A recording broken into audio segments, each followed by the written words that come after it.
Anyway, thank you very much, everybody. I want to just thank you for being with us, and I assume the press is ready. We have a Pulitzer Prize-winning photographer. Unfortunately, he gets it for a shot at the year. Someday you'll get it for something nice. You'll get it for something nice, Doug. Well, I want to just thank everybody. It's been a very special trip, and I can tell you that our country is hot. It's hot as a pistol. I don't think it's never been so hot. And if you go back 6 months, it was the exact opposite. We had a man that couldn't even stand up. It was so terrible. It's so terrible what he's done to our country, but we've turned it around so quickly. I did not expect to turn it around this quickly. I think we're the hottest country of the world right now, and 6 months ago they were laughing at the United States, but they don't laugh anymore. This has been an amazing trip, and as you know, I'm going to UAE in a little while. We're going to first watch an air show that will be spectacular from our friend, the Emir. He's done a great job, And I've met such great people. And as you know, that we're trying to give Yemen a chance, and we're going to give Syria a chance. With Yemen, they have a tremendous Houthi problem. I believe that's a problem for them. You know, you never really know. It's a tricky part of the world. But we were asked to stop firing at the Houthis, and that's something that they've never asked because they're tough and they're good fighters and all, but they're not going to be blowing ships out of the water anymore, so that's what we wanted. And we'll see how that works, but their emissaries were very, very strong on it, so that's a good thing for Yemen because they're trying to help themselves also. And we want them to get along with Saudi Arabia because that's been a big fight. And the other, of course, is Syria. We took out the sanctions, and I didn't even realize it's been many, many years that they've had sanctions. And as you know, there was a very big change at the top. And I thought that we have to give them a chance. They really have no chance with the sanctions. They were very biting. They were top of the line. Nobody could even deal with them. You couldn't make a phone call to Syria. So we did that, and I met the new leader of the country, and he's got a strong past. I'll be very nice. He got a strong past, but I liked him a lot. I think he'll be a great representative, and we'll see. You're gonna have to have a strong past to put that one around. You cannot be a weak person. If you're a weak person, we would just be wasting time. So he's a strong guy, and I thought he was good, and let's see what happens. But we're going to give him a fighting chance by taking off the sanctions. So we've actually been praised for that. The Crown Prince of Saudi Arabia was very strong. Please do that. He wanted it done. The President of Turkey wanted it done. President Erdogan called me, said, is there any way you could do that? Because if you don't do that, they don't have a chance. And so I did it, and it's actually been very popular. The Emir liked it a lot. It's been very, very popular. So let's see what happens, but it's my honor to have done it. And with that, we're surrounded by some of the greatest business people in the world. We just had a tremendous order of Boeing. This is Boeing, and this is General Electric. And General Electric, I hear, makes the best large airplane engine in the world by not even a contest. Maybe I'll have to change my engines one day in my plane because they're not General Electric, but it's one of those things. But I hear you make the best engines in the world, Larry. Larry's somehow his people at General Electric. First of all, it's one of the greatest turnarounds that you'll ever see in a company because when you took it over, it was, I want to be respectful, General Electric was in trouble, to put it, I would say, right? To put it mildly. And now it's a hot company doing great, and it's, I would imagine the hottest thing is what's happened with the engine division because this engine is incredible. Would you like to say a couple of words, Larry, about that? Because he watches, when he sees Boeing, he's very excited because he supplies, I guess, for the most part, the engines.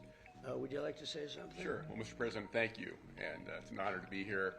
We're thrilled about the commitment that Qatar Airways has made to both Boeing and GE Aerospace with the largest wide-body order really in our company's history, over 400 engines, both our GE NX, which powers the 787, the fastest selling high-thrust engine, in history, and our new 9X will power the 777X, which will be the largest commercial engine in the world. Will that be the same engine other than size, or is it different? It's a step forward and a generation forward as well. So even beyond? Yes. The large one? Very much so. That's great.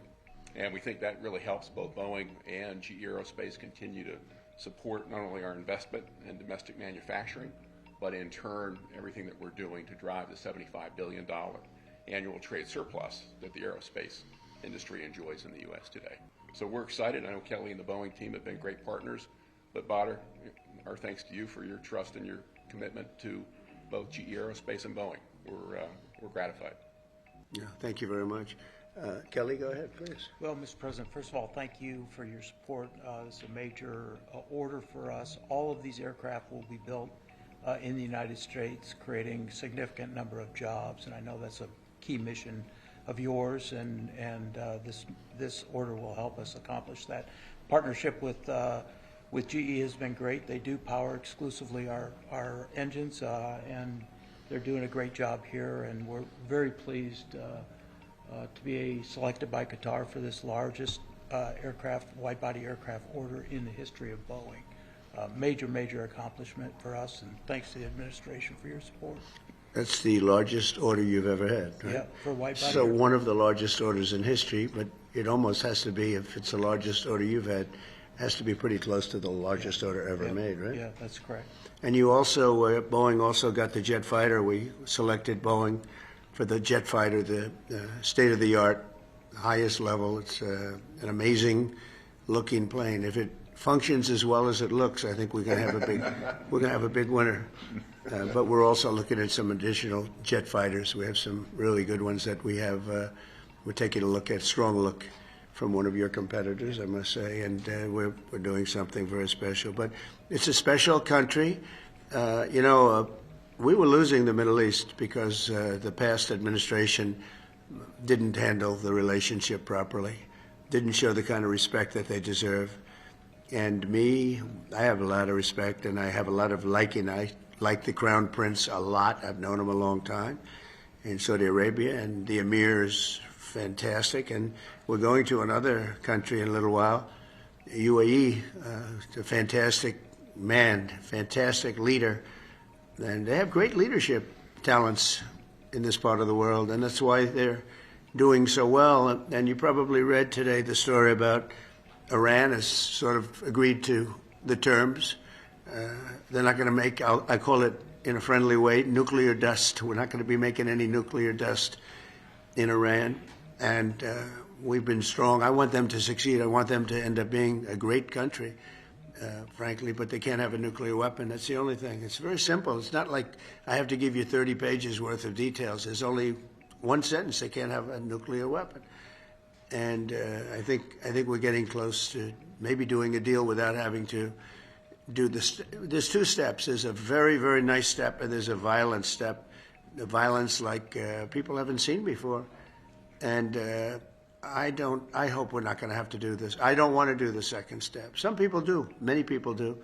I don't want to do that step. So we'll see what happens. But we're in very serious negotiations with Iran for long-term peace. And if we do that, it'll be fantastic. And for this country in particular, because you're right next door.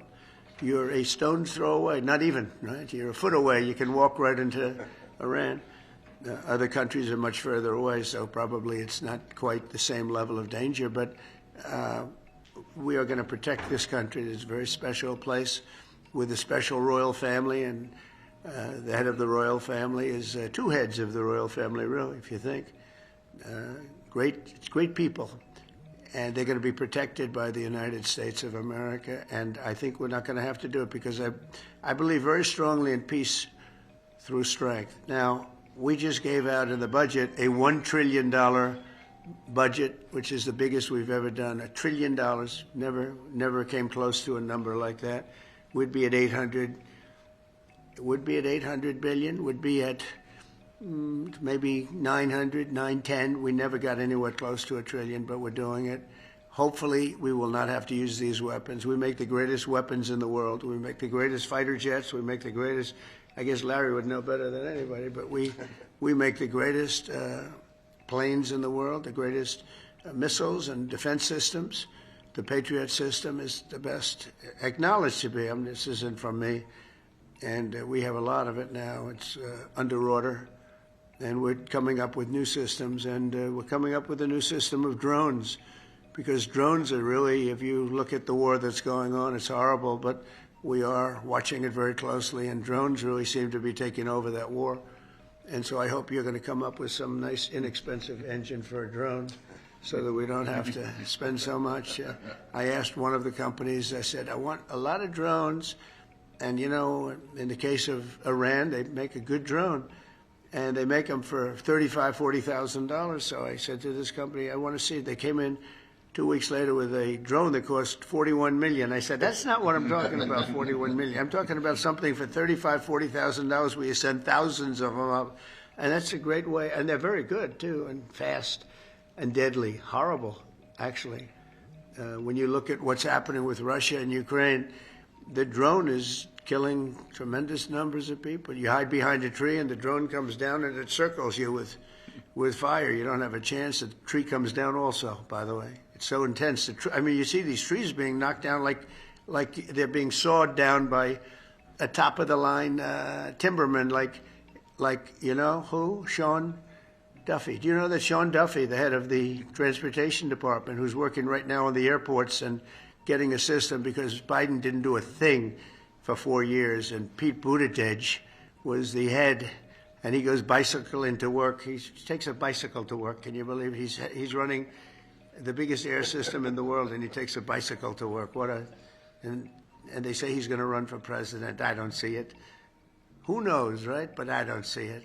But when I look at what they've done, it's so horrible what they've done. And the work they did do, they wasted billions of dollars. They're trying to hook up air systems to copper, and they tried to hook up copper to glass, and the glass doesn't work with the copper. And they had 30,000 different contractors doing 30,000 jobs. And when they put it all together, they spent billions of dollars.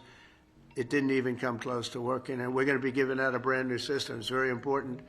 We'll have the best system, and we think we know who that system is. But we have a lot of bidding. But we want one check. We want a unified system. We don't want to have 5,000 contractors in all different places. Some digging ditches and some not doing ditches because they want to go by satellite. Satellite seems to be the way to go. But so we're going to be giving that out pretty soon. But what people don't know about Sean, because I mentioned lumberjacks, that Sean. You probably didn't know this. That I'm not talking about this Sean. This Sean, no, not this is not. This is a different Sean. Sean Duffy, the head of transportation. He's a great Sean, though, I have to tell you. But Sean Duffy was the world champion for 5 years, climbing trees and down, up and down, world champion. So that's what you call a serious lumberjack, and he's doing a fantastic job too. A really respected guy and a terrific guy. And I mentioned the champion because. When somebody's a champion, he's the world champion for a long time. He came down, when you come down those trees, coming down at a rapid, he said that started getting you back. You will often break your back. You miss a shot and you're coming down a lot faster than the human body was meant to come down. But he's doing a fantastic job at transportation. But this has been a very historic trip. I watched some of the people talking about it, and even what I would perceive as enemies of ours, people that are not fair from the press, are saying it's been amazing. We've raised trillions of dollars in investments. There's never been anything like it. And just to finish, we have a country that now has, I think, Howard, we can say that at least $10 trillion of investment and potential investment.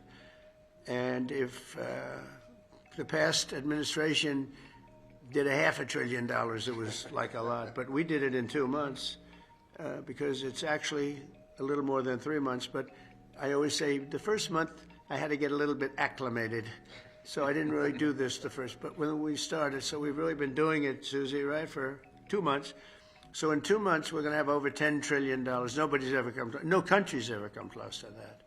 No country. And I want to thank the Emir because he put up a lot, and in terms of investment, it could amount to 2 million, 3 million, maybe even 4 million jobs in the United States. And more importantly, it's really important stuff. It's tremendous refining capabilities. It's capabilities for very high end. AI is a big subject, and it's a big subject over here too. I always say, what are you investing in? It seems one thing everybody seems to have in common is AI. So I don't know if that's a good thing or bad. Maybe you shouldn't do it because too many people are doing it, or maybe you should follow the crowd, fellas. Okay, so you're going to figure it out. We have a man who's here who has been unbelievable, Scott Bessent, who's our Secretary of the Treasury, and who's so respected. When he speaks on television, it's like everyone just says, "Oh, okay." I had somebody the other day said, "Well, Scott Bessent said." I said, "Well, that's pretty good, Scott." You know, so I'm a believer. I'm a believer. But when he speaks, the markets really listen. And the big thing is that we have, to me, the most important thing of all is that forget about the recent stock market being so good. Much more importantly, we have hundreds of different big companies pouring into America now, creating jobs like we've never seen before. Now, the bad news, it takes a little while for that to, you know, when you build your factory and it takes a year and a half, 2 years, and they're going to build them very fast, and they don't need financing. That's the nice part. They don't need any financing. They have plenty of it. But they're building factories at levels we've never seen anything like it. And these are, you know, 10 billion, 12 billion, 50 billion. I said, how do you spend 50 billion on a factory? We have the chip companies coming in from Taiwan. We have Jensen, as you know, coming in with 600 billion. We have actually the biggest company of them all. You know all about it. Coming in. That was a big, Mr. Wei. I said, Mr. Wei, you're a smart man, aren't you? I never met him. And I said, because I understand you control 99% of the chips. Oh yes, I do. I said, that's pretty good. I said, is there any way of breaking that grip? They said it would take you many years. So I said, you know what? If you can't beat him, you join him. But he's going to be building the biggest factory anywhere in the world in Arizona, and spending over $200 billion. And we have Apple, as you know, is coming in. And I had a little problem with Tim Cook yesterday. I said to him, Tim, you're my friend. I treated you very good. You're coming in with $500 billion, but now I hear you're building all over India. I don't want you building in India. You can build in India if you want to take care of India, because India is one of the highest tariff nations in the world. It's very hard to sell into India.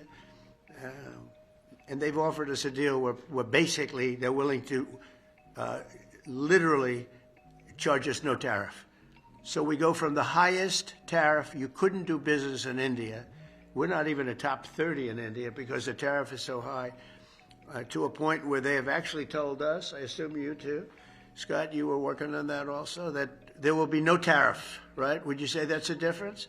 They're the highest, and now they're saying no tariff. But I said to Tim, look, we've treated you really good. We put up with all the plants that you built in China for years. Now you got to build us. We're not interested in you building in India. India can take care of themselves. They're doing very well. We want you to build here, and they're going to be upping their production in the United States. Apple. So Apple's already in for $500 billion, but they're going to be upping their production. So it'll be great. So I really think we've gone from a laughingstock 6 months ago to the hottest country anywhere in the world. And that's not just in business, that's in everything else, and it's psychologically hot too. And I just want to thank everybody for being here. I want to thank the media. The media, I have to say, has been very fair. They've been very fair. They've been terrific, actually. I was watching some of our, normally they would not say good things, but they're having a hard time saying bad, because this is a record tour. There's never been a tour that will raise, it could be a total of $3.5, $4 trillion. This, just in this 4 or 5 days, and it's from great people. And our relationship now is very strong with Saudi Arabia. Nobody's going to be bothering that relationship. Nobody would be able to break that relationship because of my relationship with the Crown Prince and the family.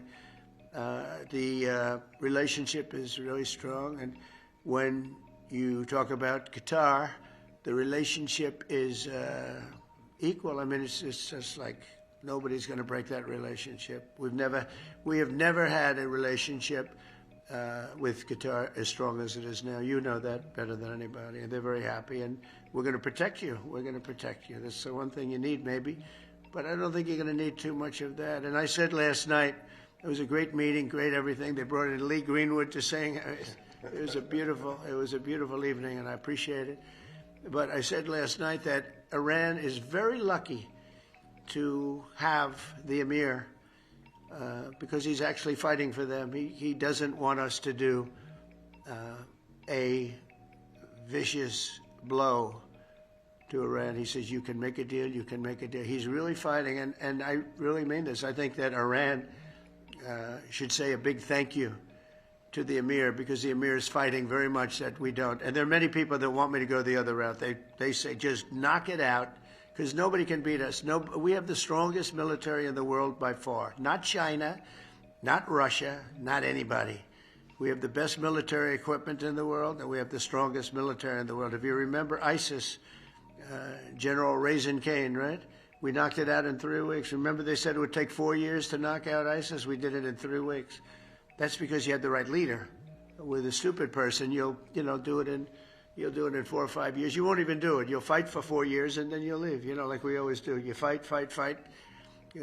We had a president that blew up half the Middle East and then he left. That was it. It was like spent $10 trillion on blowing up the Middle East and then he left. Just said, let's leave now. You were left with nothing. And we don't do that. We take care of our friends. And so you have a great ally in us, and there's nobody even close. In terms of military power, there's nobody close. And I'm not only talking about nuclear. I don't like to mention the word because the nuclear is so destructive that it brings you into a different category. But we're number one in nuclear. I rebuilt our military, by the way, in my first term. We had a really successful first term. Then the election was rigged, and I had to wait, and it became more historic, and I was able to watch and see. And the good news is although it's bad news in another way, but the good news is that Biden was so bad, worst president we've ever had by far. There was never a president like this. This man was grossly incompetent, and now that's been proven. But people were able to see how bad it is, and it gave me a mandate. We won all 7 swing states.